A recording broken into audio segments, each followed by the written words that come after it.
Hi friends, hope you are doing well. I'm Dr. Ganguly. Welcome to my channel. So today I'm going to talk about a certain issue which has been raised by a viewer of the channel, and this is, can you become a professor at a foreign university?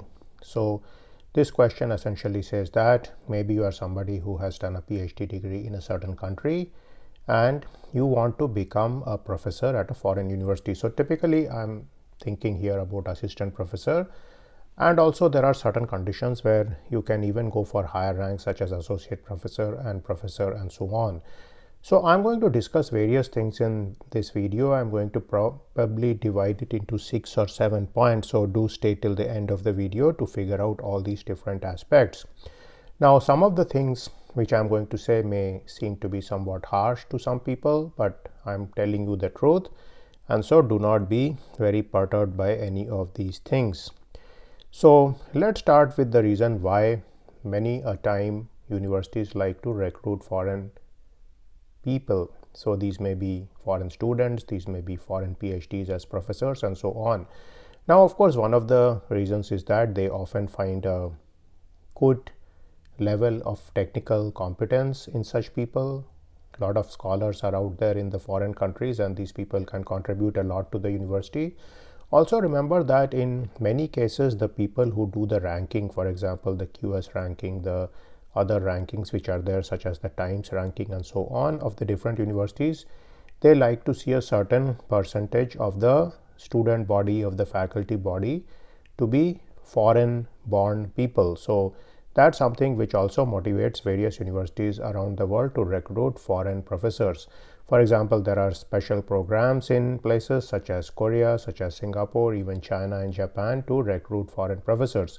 Now, these kind of programs are less in a country like US or even in Canada, Australia, UK and so on, because already there are several foreign professors present in many departments, and in many cases foreign professors may actually be a majority. So that's something to keep in mind. Now, of course, here I'm talking about people who have done a PhD in a foreign country, so that makes the situation somewhat more complex. It's quite normal for a foreign student, for example, to come to the US to do a PhD and to enter into the academic system. But what if you are somebody who has done a PhD degree from some other country? Maybe you have done a PhD degree in Europe, maybe you have done it in China, maybe you have done it in India, Korea, Japan, Australia, UK or Russia or any country, for example Brazil or Mexico also. In that case, can you aspire to become a professor at a different university? So that's the question for today. So let's start with point number 1, which is very important, and that is the university rank of your PhD. Now this is going to be something which is important right at the point when you finish your PhD. And some people who, for example, do their PhD at top institutes, these may be Harvard University, these may be Cambridge University, these may be TU Munich, they may be University of Tokyo, University of Melbourne. Then what happens is that these people are kind of globally mobile. This can even be said about people who have done PhD from places such as Tsinghua University, Indian Institute of Science in Bangalore and so on. So in some of these universities, what may happen is that there are flagship universities of a given country which are known throughout the world. And so if you are somebody who has done a PhD from this country, you can certainly have a good aspiration to apply abroad, provided of course you have a good number of publications. Now that brings me to the second point straight away, which is papers. And do remember that while university rank is important, publications are even more important. Now, rank shows that you are somebody who is good, you have satisfied all the different examinations, different committees and so on, and you have gotten into a particularly good university. Now, what your publication shows is that you have made good use of your time at the university and you have published a few papers, you have contributed to the literature. Now again, here quality is more important than quantity. So people are going to look at papers which have been published in good journals, for example journals which are indexed in Web of Science or Scopus, and especially they like to see papers published in society journals. So for example, if you are somebody in the fluid mechanics area, you can publish papers in Journal of Fluid Mechanics. If you are somebody in the information theory area, you can publish papers in the IEEE transactions of information theory. And if you are somebody who is in the numerical analysis area, you can publish papers in the Siam Journal of Scientific Computing. So you get the point. Even one paper in a very highly regarded journal is going to make a strong case for you. Now, of course, do remember that in a field, people know what is the journal, which is very important. And this is often more important than the impact factor of the journal or whether it is typically archived somewhere. So many a time young researchers, scholars, PhDs get obsessed with impact factor of the journal. But what is of more importance is the particular department you are in. Do the professors in that department consider that journal to be good? So that is something you need to keep in mind. Now, of course, in many scientific domains, there is a clear consensus that Nature, Cell, and so on are top journals.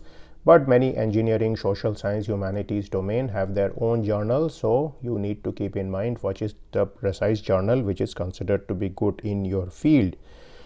Now, the third point is about the author names and the way you are put in the author list in journals and so on. So of course you will realize that if you have been publishing your papers with 8 or 10 people or even more, for example, there are some papers in CERN published in particle physics which have an enormous number of people writing them.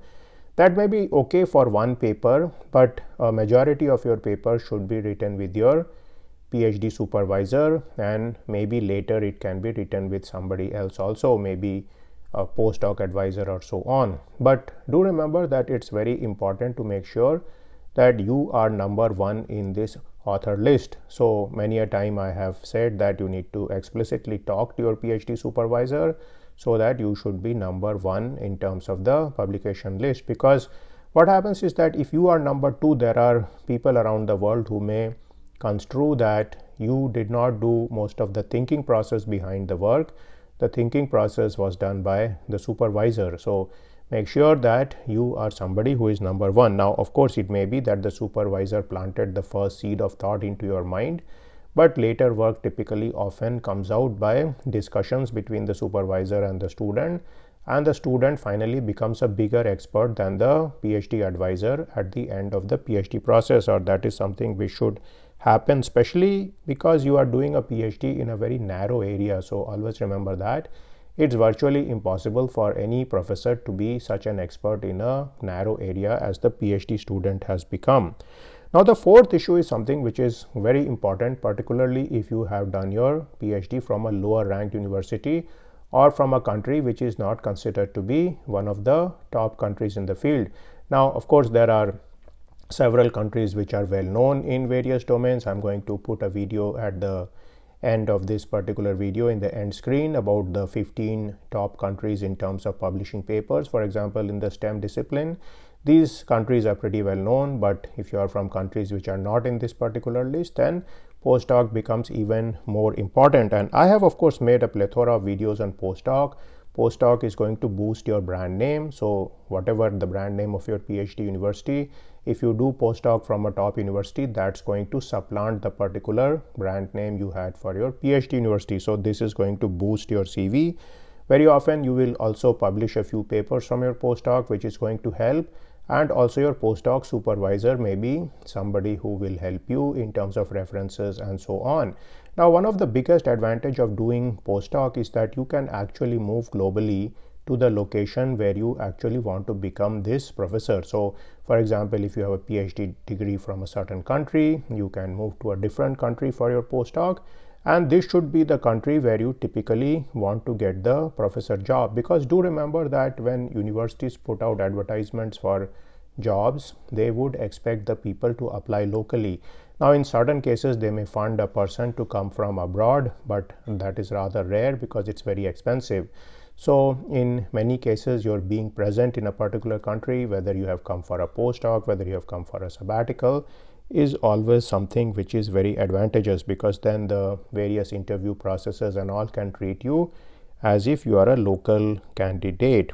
Now, the fifth point has to do with various prizes and awards which you can get during your PhD postdoc tenure. So even if you get a named postdoc, for example, if you get something like the Humboldt Fellowship, Fulbright Fellowship, Banting, JSPS, or so on, or the Swiss National Foundation Fellowship, people are very happy because they know that a particular committee has vetted your case and decided that you are a particularly good researcher. So your proposal was also accepted, which means that you are already trained in the art of proposal writing, which is very important for professors because contrary to what many people think, professors spend a lot of time in writing grants for getting money. And of course, they do teach, they do research and so on, but grant writing is something which is very important. So if you are somebody who has obtained his own money by writing a postdoctoral proposal and getting grant, that always looks good to selection committees down the road. So any kind of small awards you can get, such as the best paper prizes, best thesis prizes, you should go for that. If you are able to get any of the young scientist type awards, you should go for that. And of course, if you are a more senior person, you can always aspire to get some of the top prizes in your field. At least try to become a senior member or an associate fellow of any of the professional societies. And in some case, if you are a very precocious and very productive person, you can even think of getting big prizes such as the Abel Prize, the Field Medal, and the Nobel Prize, though that is somewhat difficult to get. Now, of course, remember, for the professor job, most people think about a professor who does all the different things, for example, research, teaching, service, and so on. And sometimes there are jobs in universities which are for specialized professors. So that brings me to point number 6, which is the teaching professor job. Now, in many universities, you can get a job which involves only teaching. And this is something which is easier to get in a foreign country because to do research, to get grants, you sometimes need a network, and maybe you don't have a network. So you may not be somebody who is considered for a regular professor position. But you can get a teaching professor position because you can teach various courses. In many countries, this teaching professor position is also something which is not tenured. Maybe it is renewed every year, every 5 years or so on. So it is easier for a university to actually give this kind of position. Finally, number 7 point is the possibility of getting a research professor job. And this also is a faculty position in most universities where the person essentially does only research and they do not teach. Now, it happens that there are certain people from certain part of the world whose command on a language may be difficult, but they are good in terms of doing research and writing papers. So I have seen in many of the US universities, there used to be people from Russia or Ukraine who used to come and become research professors. Also, there are people from various parts of the world. These guys may not be somebody who is able to teach very well because they have a very thick and strong accent. And so they are somebody who can always write grants and get research money, and they can build their career in that particular direction. Now, finally, I should point out that there are certain countries where it's difficult to get faculty jobs, such as in US, because there are a lot of people applying for them. Same thing can be said about countries such as UK, but it's less problematic in UK. But I would say there are a plethora of countries around the world and new departments which have come up, which are recruiting foreign professors aggressively. So these could be in the Middle East countries, for example, the KAUST in Saudi. There are various universities in the UAE and so on where you can consider going.